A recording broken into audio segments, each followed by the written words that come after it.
So welcome everyone to our October Lunch and Learn webinar. We had quite a bit of interest in this, as you can imagine, and it's a very important topic, maybe the most important PFAS topic in my opinion.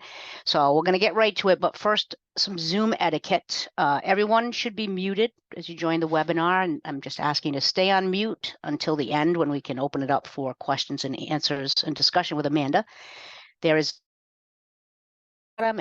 a chat function. Feel free to use those as you think of questions. I'll keep an eye on that. We are recording this session, and the recording will be sent out Monday to everyone who signed up. So our presenter today is from Madison Metropolitan Sewer District in Wisconsin, and they are NEBRA members.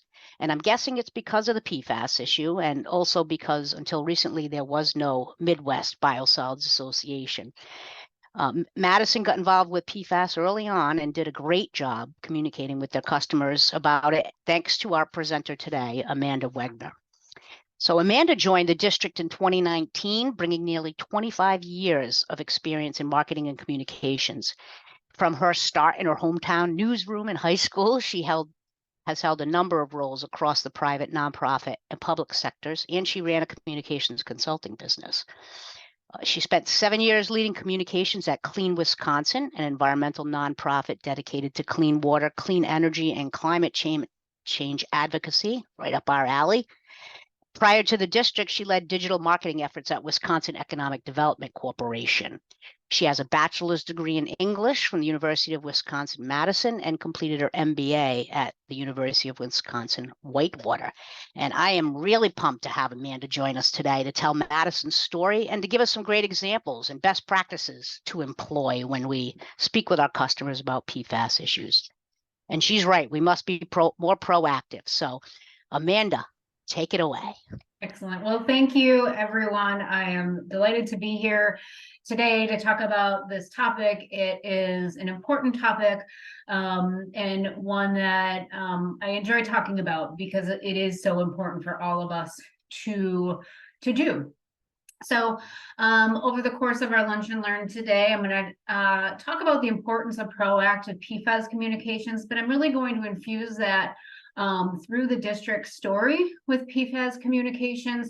And then also I'm going to give you 7+ tips. I originally said 7, but then I came up with a little bit more I wanted to give that you can take back and that you can utilize as you plan out your own PFAS communications. So we're going to start out just kind of setting the scene. In case you are not familiar with Madison, Wisconsin, this photo here is a picture of our beautiful downtown.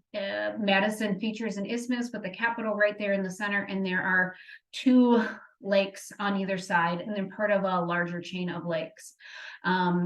So kind of setting the scene for that, a little bit about us. Madison Metropolitan Sewerage District, we are a dedicated sanitary sewer utility. We only do sanitary sewer. We are a wholesaler, so we don't bill residents and businesses directly. We serve 25 owner communities in the greater Madison area. You can kind of see them in this map here, and we bill those owner communities, which they then turn around and bill over to their businesses and their residences. We serve just about 424,000 individuals and businesses in the region. We cover about 188 square miles. Each day we treat 36 million gallons daily. If you are familiar with Camp Randall, they are the Badgers in Camp Randall, they are playing Ohio State tomorrow. So you'll see, if you're not familiar, make sure you check out Camp Randall. But every day we treat enough wastewater to fill Camp Randall up halfway. And then most importantly, not most importantly, but very applicable to the PFAS story is we do land apply biosolids through our Metro Grow program. And we rely heavily on that program and getting those biosolids out onto fields and lands in a 3-county radius to make sure that we maintain our operations. So a little bit about, hopefully you all know where Madison, Wisconsin is, but if not, here's a little guide for you. Madison is the capital city of Wisconsin. And we have a really strong environmental commitment here within the greater Madison area. Part of that ties to the lakes, and part of that just ties to Wisconsin in general. We have a really strong environmental ethic here. Dane County, which is where Madison is located, we are home to a military airfield, which has known PFAS contamination. So PFAS has definitely been within public conscious and within the public sphere for quite a long time.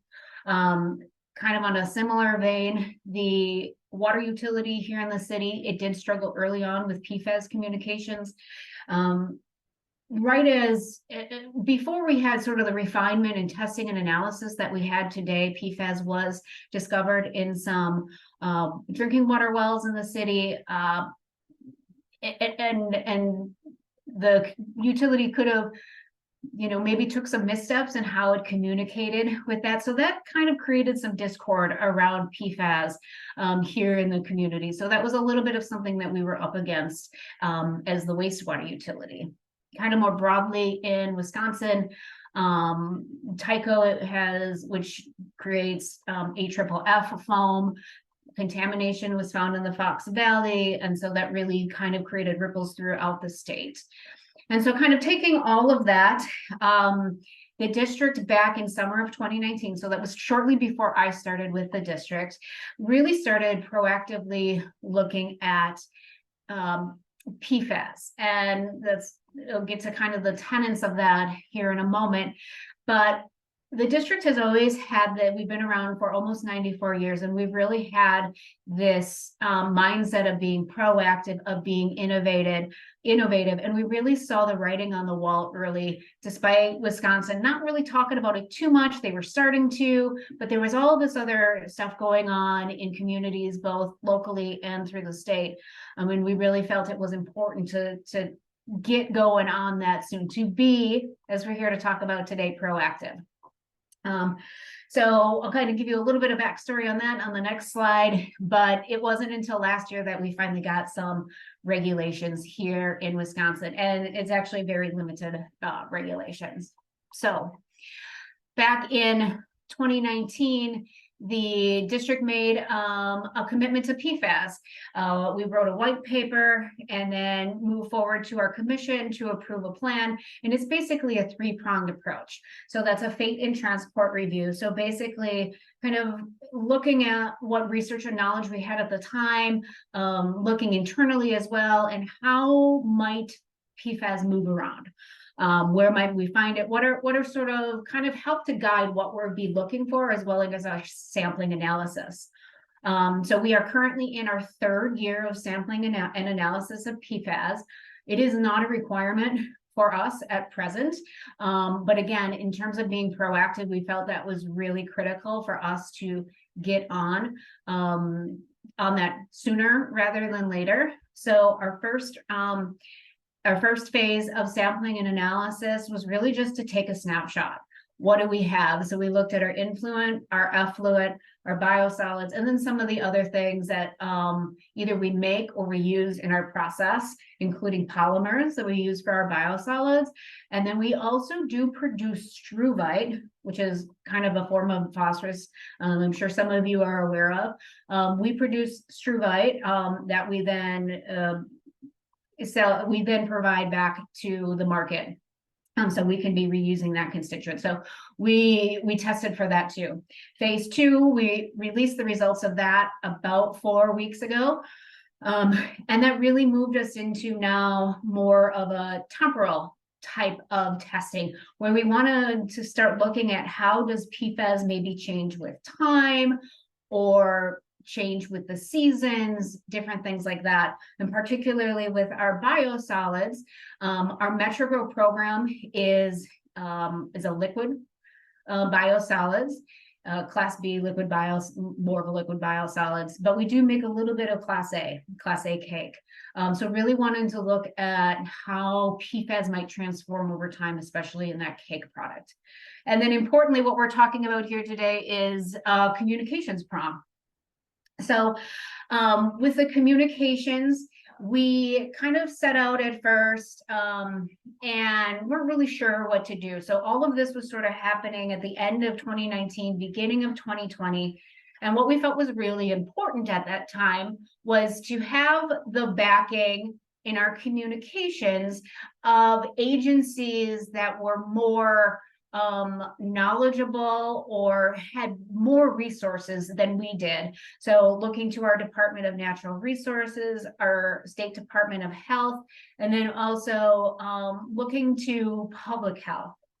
Well, then COVID happened and a lot of things kind of slowed down, but we weren't going to not move forward with our commitment. And so through that, we really decided, let's just do it. Let's go out on our own. And even if we don't necessarily have kind of this backstop of the state and public health, we wanted to still be proactive in our communications. So we kind of took a leap of faith and went forward with that. One of the things we did was, well, I'm going to get ahead of myself. So we really decided we wanted to go full in on communications.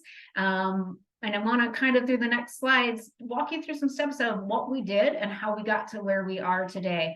Again, it was really with the mindset of getting ahead of this because we want to lead the dialogue instead of being led. Not being in a defensive position, but being in more of an offensive position. So one of the first things we did was really listen to identify our audiences.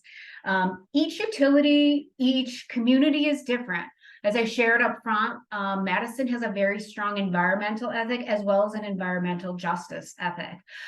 So we knew that that was a stakeholder group, a group of individuals. And audience and stakeholder here, those words can largely be used interchangeably. A stakeholder can be an individual, or we can be talking about a constituency group. You know, so we really wanted to find out where the concerns were, how people felt about this, you know, where were those people that we, or groups, audiences that we needed to talk to, and what did they need?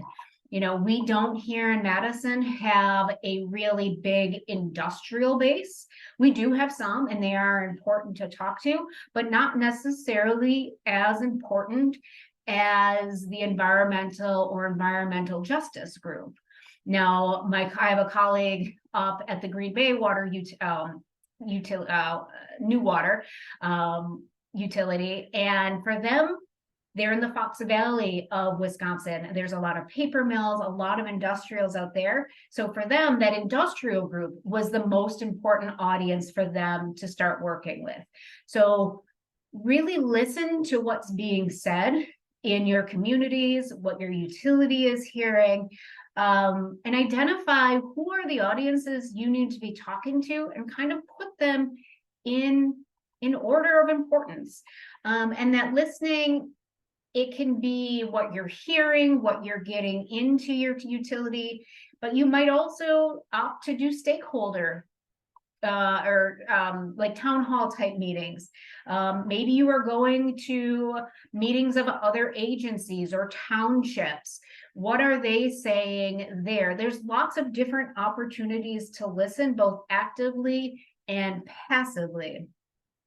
And I think, you know, early for us, again, we were hearing a lot from the environmental and the environmental justice community. We also had concern about our MetroGrow, our biosolids program, landowners and farmers, the individuals we rely on to allow us to put biosolids on their fields. But so we just before COVID, it was like 2 weeks before the shutdown, we had organized some meetings with farmers and landowners about MetroGrow, and then we wanted to bring some PFAS communications into that. At that time, that group wasn't super concerned, and so for us, that meant yes, they are still important, but maybe not as important as some of the other audiences. So really think broadly, listen, talk, and then prioritize who you're going to talk to. Once you kind of know your audiences, that also allows you to build your network. So for us, We really wanted a backstop in our Department of Natural Resources, our State Department of Health and Human Services, as well as public health.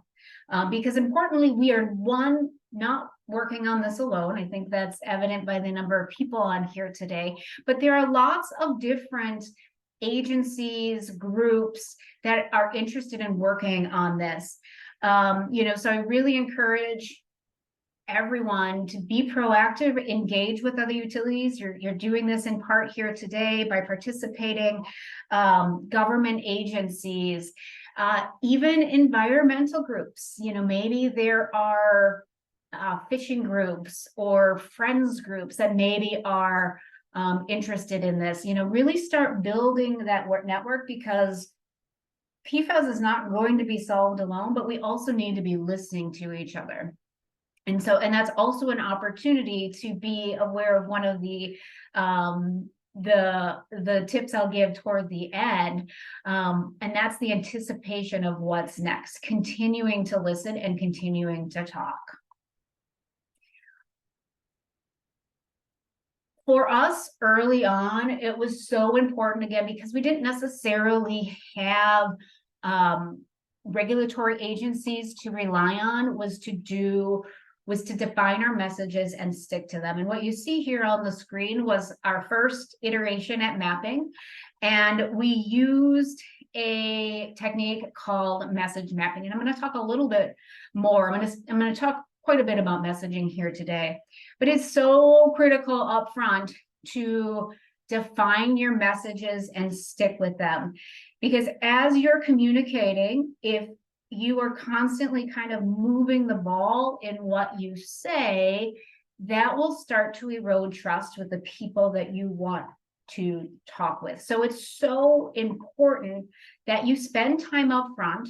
And this is a shared exercise. So this should be, if you have a communications person, your general manager, maybe if you have legal counsel, if you're focusing more on industrial customers, maybe your pre-treatment person.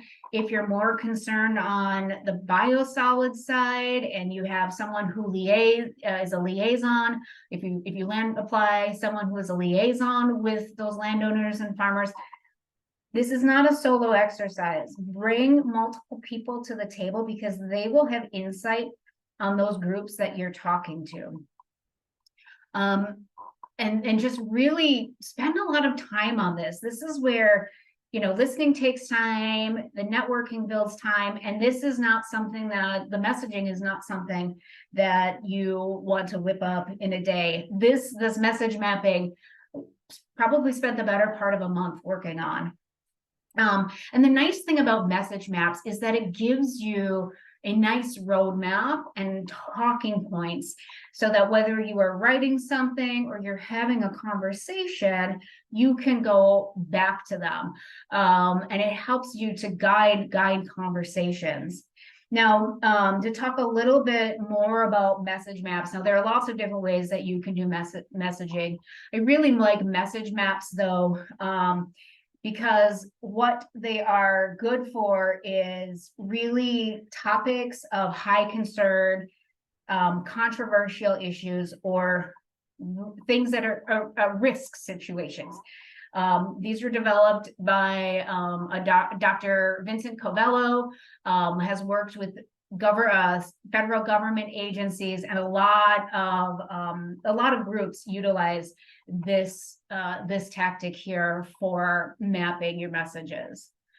It is a risk communication strategy, but I want to be clear that PFAS is about talking about risk. We can talk about risk as in you've got a big emergency and or crisis, and there's something that you need to respond to, but you can also talk about risk in the more general sense of, especially with PFAS, there are assumed risks with it. It has, there are a lot of caveats to it. Risk comes from your exposure to it, the length of exposure, the amount of exposure. And I grabbed this definition from the EPA here on what risk communication is, because it does sound scary, but it's also an important thing to be aware of as you're communicating about PFAS. So the EPA defines risk communication as communication to intended to supply audience members. We've already talked about identifying them with the information they need. Again, that's sort of what we're doing here with the message mapping, to make informed, independent judgments about risk to health, safety, and environment. And that's really kind of the core of what we want to be doing with PFAS. Not that we want to downplay that the PFAS are concerned, but we want to be realistic about what those risks are to health, safety, and the environment. So it's really important to contextualize those communications. A couple keys to risk communication success: prepare ahead of time. Again, those message maps that I shared a few slides back, again, I can't emphasize enough the importance of taking the time and being proactive now to prepare what you would want to say about PFAS, and make that relevant to your audiences as well as to your agency, your utility. Number two, we already talked about, know your audiences and understand who they are, what they care about, what their situation is.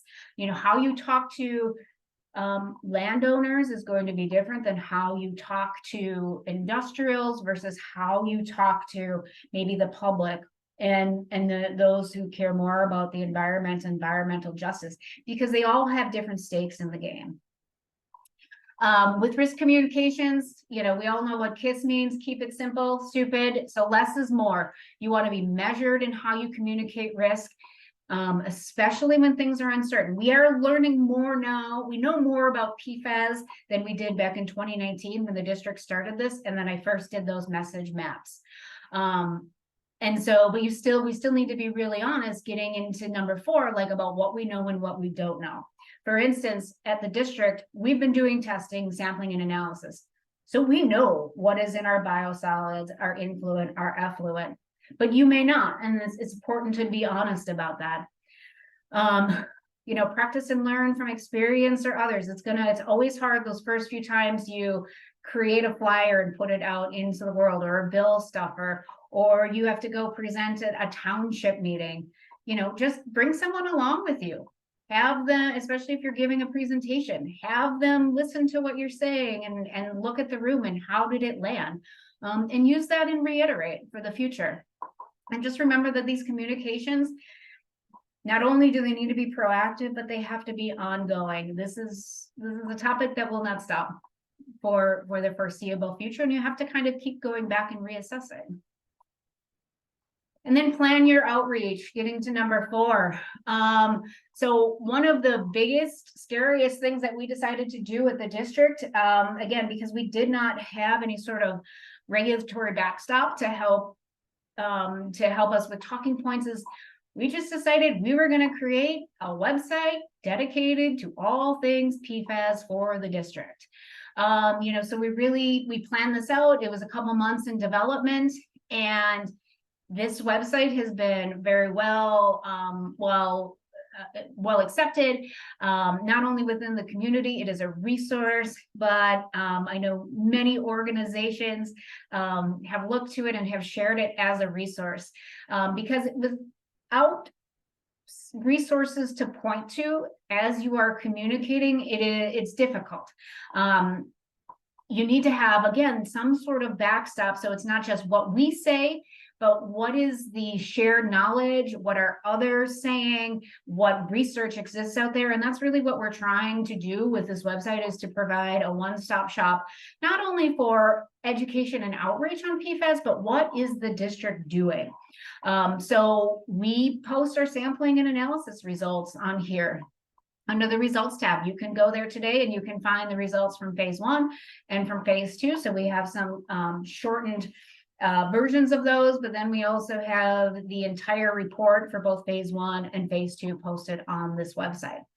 And we also use this as the backbone for most of our communications. So going back to in time, we identified our audiences, we created the message maps.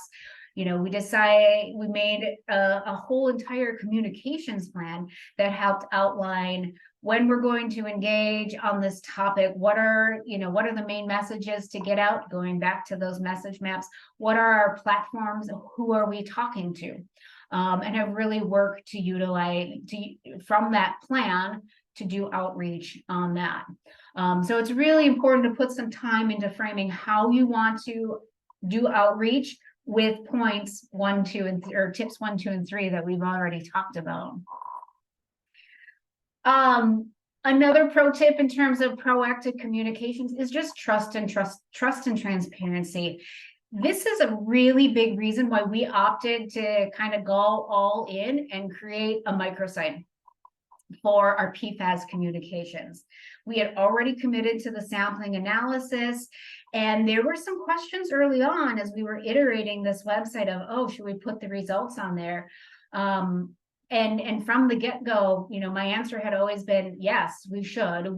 If we're doing this, we should put it out there, because that will have ripple effects down the line. And wherever PFAS goes, it's important for us to be thinking about trust and transparency from the beginning, because if we're a couple years into this, or you're a couple years into communicating about that, and you haven't thought about that, then you have to take some time to build that up. And it's a scary thing. I've given similar presentations like this to fellow communicators at other water and wastewater utilities, and they've said, oh, our legal counsel would never let us do that. They're hard conversations, and I would really encourage others to step outside the box, to have those hard conversations, but err on the side of that, because there are other means by which they can get the information. So why not just put it out into the world to begin with? Before you do, obviously have conversations, and maybe there are some things that you're not really happy about. Maybe your results didn't come back so great. Pre-plan and how you're going to message that. Like, you don't have to drop it out into the world tomorrow, but I really encourage utilities to not hide their numbers, even if they're not great. It's an opportunity for you to say how you can improve, what you're going to do, what your next steps are. There are ways to leverage both the good and the bad, so that you can continue to move ahead on the PFAS journey. And then, like I said, with risk on the risk communication slide, like, this is ongoing. This does not stop. You have to keep your ear to the ground. And I'll give you a really good example of something we're experiencing here at the district right now. And I purposely put an applicator on here. We released our phase 2 sampling results a couple weeks ago, and I was trying to get earned media. I was pitching it to reporters who have been engaged on PFAS in the past. No one wanted to bite. It seems, and I'm going to knock on wood a little bit here, the public has kind of, at least in terms of the wastewater utility, I think they've come to accept and they appreciate that we are putting out this communication. However, where we are now starting to get like a little uneasy is, originally, as I had mentioned, we had some stakeholder group meetings, or meetings with landowners and farmers from Metro. And at first, back in early 2020, they weren't too concerned about it. But now that has shifted. I know many of you have seen this in your own states, and some to the extreme where you're full out prevented from even land applying anymore. And so, because we have been listening and we've got good feedback loops at the district, we've been hearing that landowners and farmers, but more importantly, their neighbors, are becoming increasingly concerned about this. So the listening does not stop. Your audiences may shift over time, and you may need to readjust those message maps. So right now we are actively talking about, okay, now how do we kind of shift gears in our communications a little bit to be addressing the concerns with biosolids. So we've had some one-on-one conversations. We're looking ahead to the beginning of 2024 and maybe doing kind of a roadshow with townships to talk about our Metro Grow program and some of those concerns about PFAS. Going back to the tip on networking, we've built a really incredible relationship now with the local Department of Public Health. They have thankfully hired someone on who's now specifically working on PFAS. And we've opened up a dialogue with that individual. So when they're hearing things, they're coming to us and vice versa. So we are able to really, in near real time, know what are they hearing over on that side? And that allows us to then think ahead to what we want to do. So again, the listing does not stop, nor does the talking. Really, the community, again, proactive and ongoing. Those are kind of two key words I hope you're hearing from this today, is that this doesn't stop. We are in a groove now with our sampling analysis, but we still put out information about PFAS on our channels every once in a while. We have the microsite, or the PFAS microsite. We make sure that we're sharing that, because there are things, yes, that we can do as utilities. The industry has a lot that they can do, but individuals and businesses, they can help. There's things that they can do too. So, we really think about this shared responsibility, because especially within the wastewater utility, we are receivers of PFAS. So there are fairly limited things that we can do. That's not to say that we can't do anything, but there are limitations to what we can do without getting very, very, very expensive. So how do we look up in our communities, in our watersheds, and to help mitigate this problem? And that takes all of us. So that's one of our key message points. It does take all of us.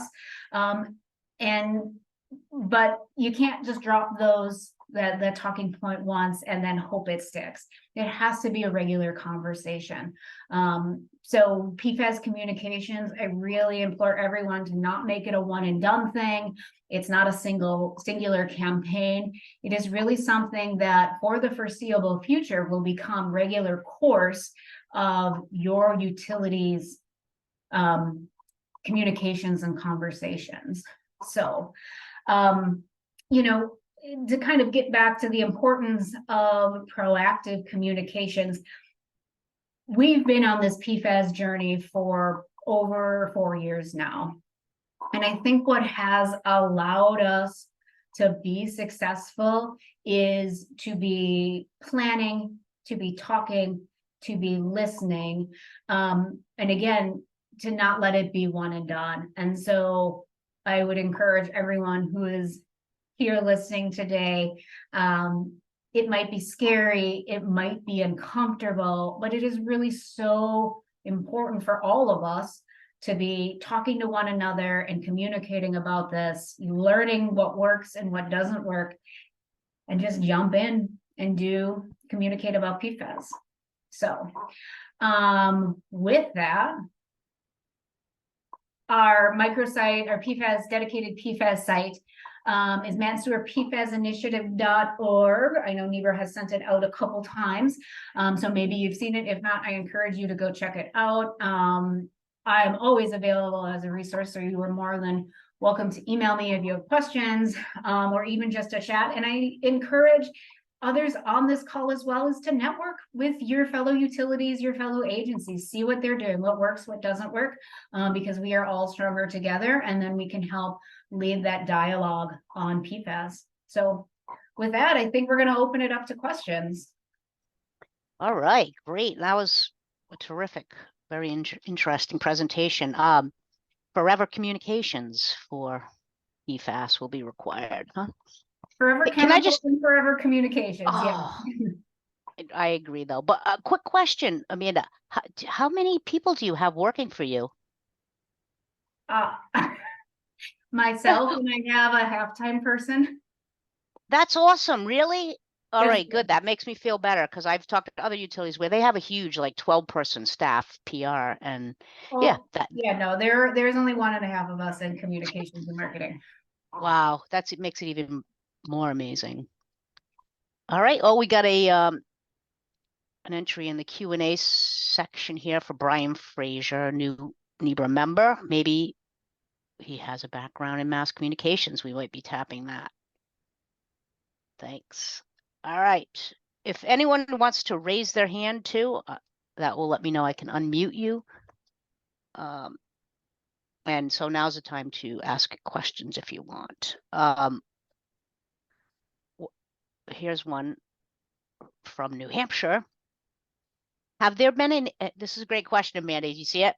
Have there been any activists that have really stirred the pot and pushed back on their concerns about PFAS? You got any good stories as far as that goes?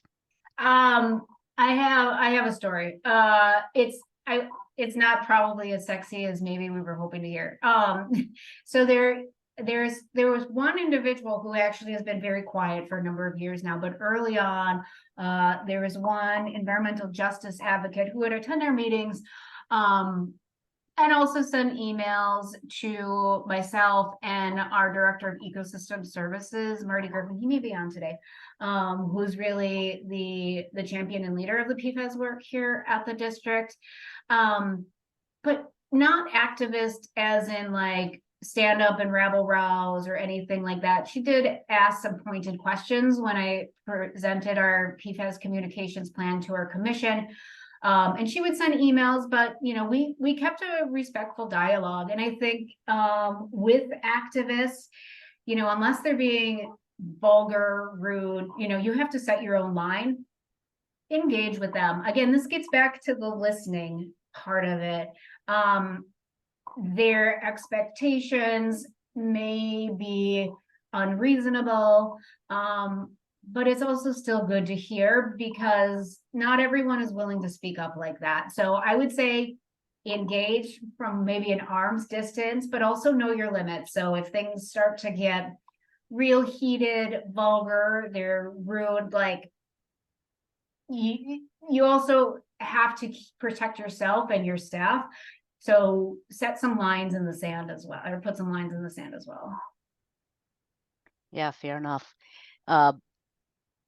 Albert from Chicago is asking a little bit more on how your Class A biosolids is used and where that's used. Yeah, we make very, very, very little Class A biosolids. We don't actively use it. For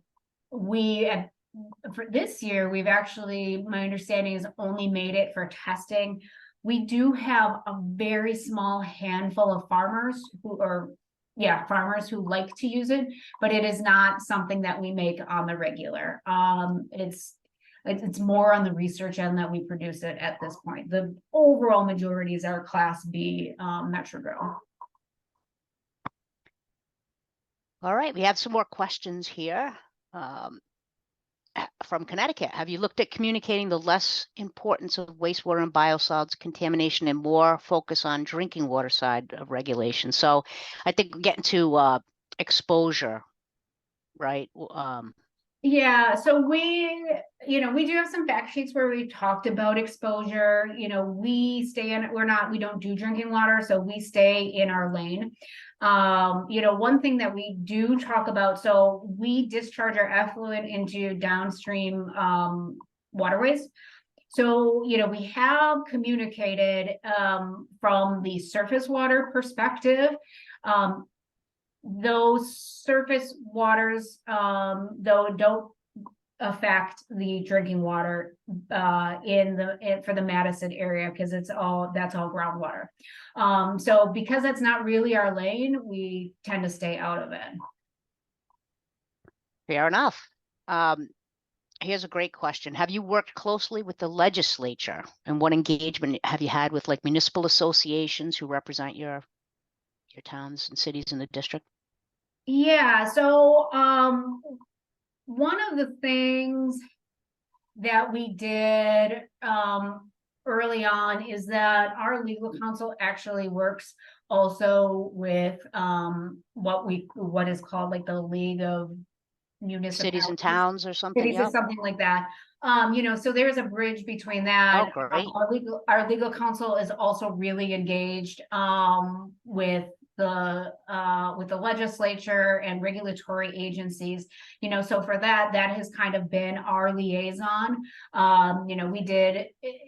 We did have some conversations, and we do on some regular basis have conversations with regulators. We don't do a lot of legislative activities, though.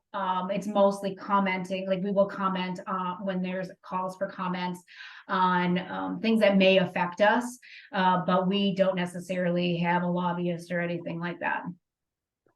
But it sounds like you had an existing relationship or Yes, connection yeah. there, which is very helpful because I know that's kind of what I saw in Maine. You talked about trust and transparency. I just saw the legislature didn't really understand what the treatment facilities did, and there wasn't really a lot of trust there. And they didn't really listen. And I think that is something that extends beyond PFAS. And I think just in general, like to bring interested stakeholders in, especially those who are in positions where they can make or impose rules and regulations.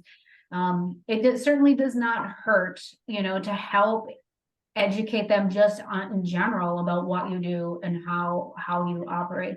And I will say, kind of too on this question, this is where, now we're kind of pivoting a little bit and engaging more with town, or planning to engage more with towns and townships, because that is where we kind of are seeing this going, especially with kind of neighbor concerns in the rural landscape, where they might be near or not even near lands or farms where we are applying, so kind of shifting gears a little bit to focus a little bit more on those associations and leagues. Yeah, there's a bunch of questions here about farmer stuff, and have you sampled the farmers' fields at all? Has that been part of your strategy? I do not believe we have. And I see the other question here about stop taking biosolids. I do not believe that has been the case either. How we run our MetroGrow program is basically early in the season, so like February, and I'm sure it's the same for most, especially if you're in the upper Midwest. We have those conversations early February, March. We have provided, and we do provide information on PFAS, so it's not that we haven't given any of this information to farmers. They have it, they know what's in there, but we do not do PFAS sampling. We also don't have the ability to sample at the district for PFAS. But it has not come to that. Also, interestingly, and this goes back to the networking and the relationships, is the Dane County where we are. So this applies to some of our MetroGrow customers, not all, has recently rolled out a private well sampling program just for PFAS. And so when people ask about that, we happily say, pass them along to the county, but we have not actually done any farm field testing. And the other part of that question was whether the Farm Bureau has a role to play and if you're engaged with them at all. Yeah, we've not really engaged with the Farm Bureau. That's actually a really interesting point. I don't know their strength in Dane County. But yeah, that's a great point. Thanks, Sheila. Quick question from Wef here. Were there any environmental groups that joined your network that helped in being third-party voices that supported your program? You mentioned the Department of Health. Yeah. Were you able to get any champions from that process? No, not really. It's all right. Yeah. No, I mean, Yeah, I mean, I think that that's really an interesting question. We did not necessarily go about building like an active coalition around it. It was more about informing and listening versus like building a coalition around it. All right. Let's see, we got some other questions here. Thanks for the presentation, Amanda. This person's curious about how much engagement is there with residents versus environmental groups and EJ groups. Yeah, I Do mean, do you have a sense of how much the average resident knows and cares about PFAS? This is really interesting. I just hit go on a community value survey on Wednesday, and about 3 hours after, I thought, we probably should have asked a question about PFAS interest and awareness. So, no, we don't. But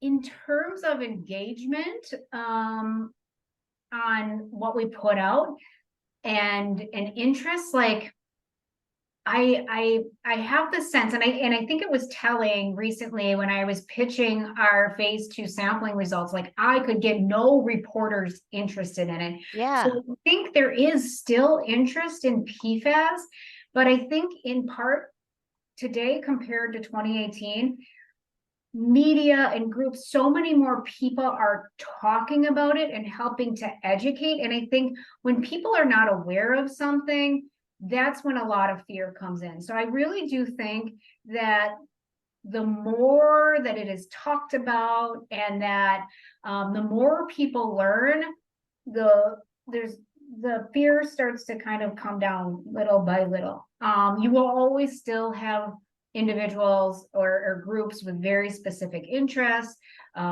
groups and individuals who want no PFAS ever, which if we ever got to that, that would be a miracle. So I don't generally know what awareness is. And like I said, I wish I would have thought about that about a week ago before I approved this survey. But if anyone else does that, like I would love to hear your results. It's definitely now something for kind of a future state of, to assess in our area. Here's a really interesting question for you, Amanda. Have you ever turned down requests from researchers to obtain samples from your facilities? A lot of research going on now, a lot of asks from treatment facilities. Yeah, I am not sure on that one, since I do not handle those. But I could check and definitely get back to y'all on that. Okay. Yeah, we are going to be following up with some good resources from Amanda, by the way. Let's see, let's get back to the top. Here's a lot of, here's a great question from Matt. And just in general about communications, generally not minimizing or invalidating concerns with PFAS and biosolids, but how do you balance that with the fact that PFAS is in cosmetics, everything else that came there? Do you do any kind of relative risk communications? We have, and I think the point on like not minimizing is important. I gave a presentation in early June to a group of communicators in the water and wastewater industry, the water industry. And one of my co-panelists, it was out of Washington, D.C., had shared how they had gotten some earned media on PFAS, and they had specifically made the comparison of you get a lot more PFAS in a bag of microwave popcorn than what you would through our water. And while that, that contextualization is like, no, I get that. Microwave popcorn is evil. The industry then came out and rallied back. It's also Washington, D.C., so, that's what people do all the time. Really rallied back, so contextualization of risk is important, but also we need to be really careful of that. And that's where I think the education piece of, we all play a part, and it is in all of these products. And, there are lists of like, PFAS free cosmetics, and now you can go to the store and find pots and pans that are labeled PFAS free. So, I think the contextualization is important. You have to be very careful with it. That's a balance that I still struggle to achieve. And that's where it just kind of, again, that awareness and that education on like, it's in a lot of things, and we all contribute. Mm-hmm. It's in all of our bodies. It's in all of our soil.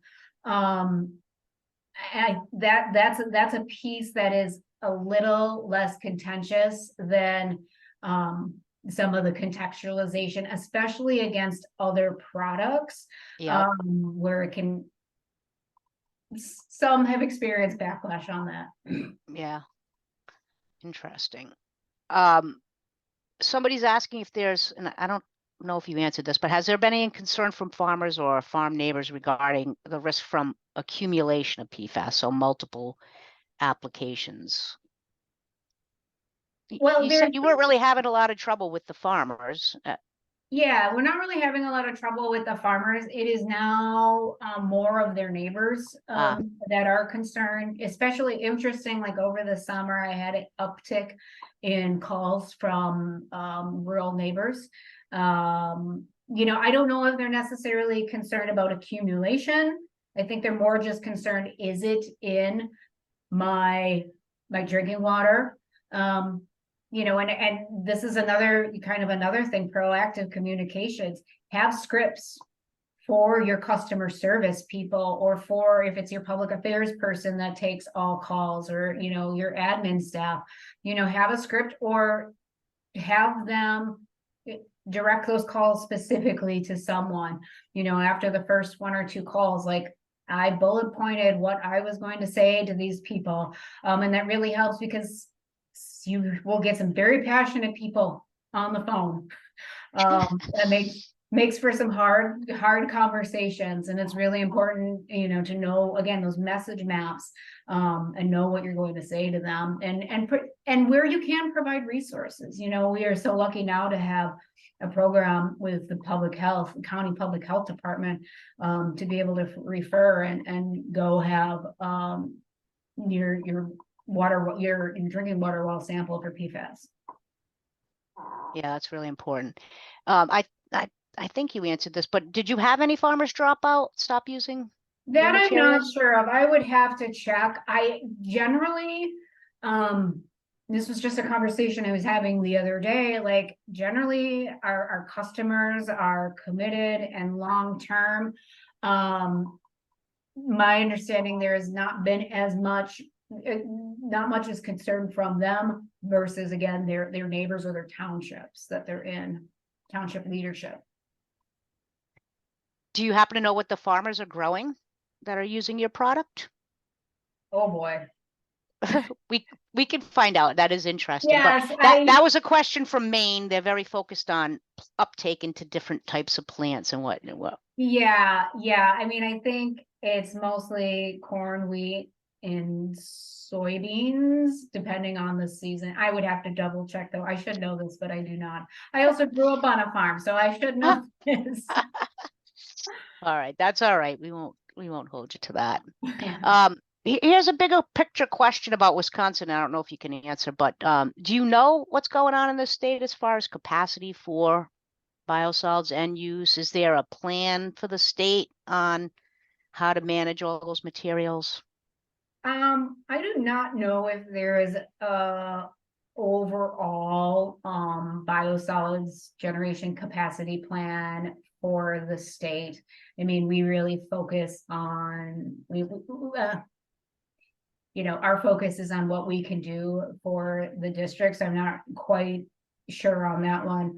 I will say Most states don't have them. They don't. They have yeah. solid waste plans, climate change plans, all kinds of plans, but not biosolids. I will say, and this is kind of not, this is tangential to the question, but as we think about state level, We do have, there is now interim guidance from our Wisconsin Department of Natural Resources on biosolids in terms of PFAS contamination levels. It is still interim, but it has been posted and made public. So even though it's not, gone through any kind of formalization process, we are adhering to that. And actually that was one of the things that we commented on and have, submitted letters and comments on, and how that might affect treatment plants and whatnot. So, I know there are some states that are certainly ahead of the curve on biosolids, some that haven't even thought about it, but it's actually now really helpful for us to have some interim guidance that we can point to. And it doesn't set specific limits, but it does provide guidance that if your biosolids contain, between this and this, this is what you should do. If it's between this and this is what you should do. Luckily we fall into the very lowest tier of that.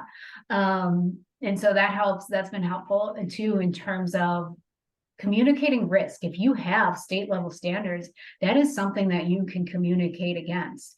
In our effluent, our outgoing clean wastewater, our levels of PFOA and PFOS, so we only have standards for PFOA or PFOS, are below what the surface level, their surface water quality standard is in Wisconsin. So if your state does set those and you have done testing, that's an opportunity for you to communicate against as well. And that's actually been really helpful for us at the district to have those, to now have those numbers that you can point to. Yeah. Yeah. All right, we are kind of getting towards the end here, but there is a kind of a just big picture general question on community engagement, and I don't know if you can answer, but is there some way, can you gauge how people are receptive to your messages? Like what kind of are you getting feedback, I guess, on your community engagement? I always say no news is good news. And when we do Okay. post or talk about PFAS, I've seen a shift over the last few years is that people aren't as maybe riled up or as engaged, and whether that's a good or a bad thing, I don't know, but I think it does go back to as people are learning more, being more curious about it. I think that has really helped, like, just general awareness with the community. So you can go again, like, be constantly talking and sharing what your story is. And I think that helps to start to pace back some of the fear that a few years ago was really pretty high around PFAS. It's not to say that it's gone or that it'll ever go away. But I think, like, a lot of these kind of issues that we've seen through the years, the more we can educate, and the more outreach we can do and just kind of address the fears that people have, that all helps to start to bring the tenor down. Someone's making a good point here too, that your website has an email list sign up.